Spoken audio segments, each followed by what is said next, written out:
Oke, assalamualaikum warahmatullahi wabarakatuh. Halo semuanya. Kali ini pada video ini saya akan membahas materi pertemuan ke-6, yaitu tentang mekanisme pembuktian dalam perkara cybercrime. Untuk materi ini menjadi penting karena pembuktian merupakan inti dari penegakan hukum pidana, dan dalam kejahatan cyber, pembuktian memiliki tantangan yang jauh lebih kompleks dibanding kejahatan konvensional. Pertama, ada dilema internet dalam penegakan hukum. Internet dapat diibaratkan sebagai pedang bermata dua. Di satu sisi, internet memberikan kemudahan dalam berkomunikasi, bisnis, dan pertukaran informasi. Namun, di sisi lain menjadi sarana munculnya berbagai bentuk kejahatan cyber. Fakta ini menunjukkan bahwa kejahatan elektronik terus meningkat, bersifat global dan terasa dan lintas negara dan sulit dilacak secara konvensional.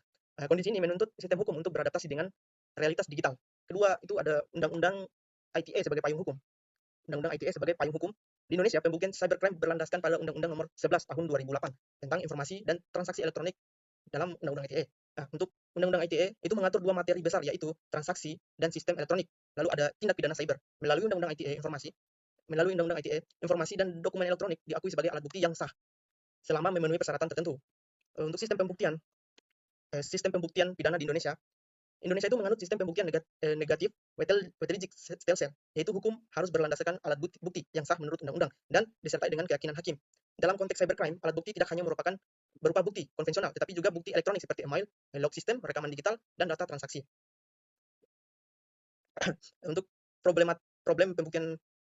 pembuktian informasi digital, pembuktian cybercrime menghadapi berbagai kendala, antara lain data digital mudah diubah atau dihapus. Kedua, identitas pelaku sering anonim atau tak diketahui. Ketiga, lokasi pelaku tidak pasti. Dan terakhir, sulit memastikan keaslian dan integritas data. Nah, jika bukti digital tidak dikelola dengan baik dan benar, maka nilai pembuktiannya dapat gugur di persidangan. Di sini, eh, peran digital forensik. Untuk mengatasi masalah tersebut, digunakan digital forensik, yaitu cabang ilmu forensik yang berperan dalam dalam pengumpulan bukti digital. Kedua, pelestarian bukti. Ketiga, analisis data. Keempat, penyajian bukti di persidangan. Nah, proses ini dilakukan secara sistematis agar bukti tetap utuh, sah, dan dapat dipertanggungjawabkan secara hukum. Pernyataan material alat bukti elektronik. Agar bukti elektronik dapat diterima, harus memenuhi persyaratan materi. Antara lain, yang pertama, andal dan aman. Kedua, menjaga integritas dan keaslian data. Ketiga, menjamin kerahasiaan. Keempat, dapat diakses oleh pihak yang berwenang. Persyaratan ini menjadi penentu sah atau tidaknya suatu alat bukti elektronik.